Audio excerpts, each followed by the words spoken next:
Hello everybody and welcome to the Bond Bulletin. Thank you for tuning in. Today with a small review about a film I just finished watching. It's called GoldenEra by director Drew Roller, and it is a fantastic documentary about the video game GoldenEye that we all know and love and played, hopefully. And it gives you a lot of insight on how the game was created, with a fantastic array of interviews with the original developers, of course including the fabulous Dr. Doak. And it's really great to see in a documentary on screen how this game came about, how it was created, how everything started.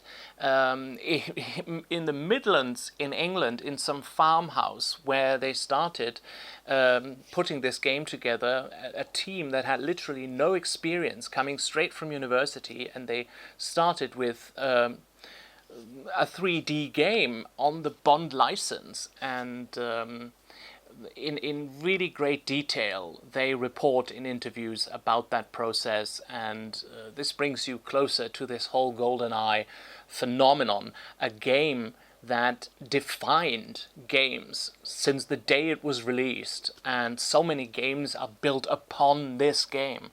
And I remember I bought a Nintendo 64 especially for GoldenEye, which I couldn't get in Germany because it was on the index, because of all the brutality and all the violence, and that you could see blood, which was new in a video game. You will also learn that from the documentary. And I own 3 games for the Nintendo 64, which is GoldenEye, The World Is Not Enough, and I think Castlevania. And I'm 41 years old, so when I started playing in 1995, 96, 97, and the end of the 90s, this was really the thing. I mean, I've been a gamer all my life, but GoldenEye was the first game that kept me glued to a console and TV screen for nights and nights and days. All of my adult life I've played video games, and I remember the mid-90s, the end of the 90s very well when I started video games, and it was all pixely and slow and, compared with today's graphics, ugly, but GoldenEye was really a step in the right direction of how to make games great and how to make games popular. Of course, GoldenEye looked blocky in a way, but it was just fun to play. It had this element, single player and multiplayer, and this was just such a fantastic combination because you could play with your friends. And I mean, I'm telling you nothing new.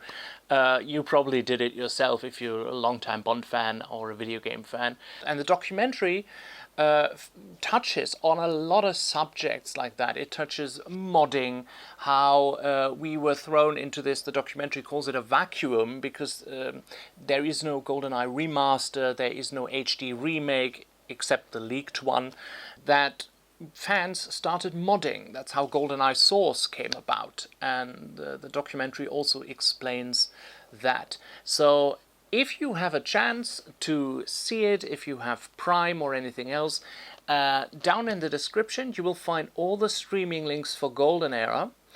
And from my side, I would like to thank the entire team who made the film, because it really took me back in time, and as I said in the beginning, it made me slightly bit melancholic, and I actually want to get the N64 out and play around a GoldenEye, but yeah, the multiplayer is the best, and at the moment it's almost night in Germany, so, and I'm a bit older, so you don't get your friends round at 41 years of age.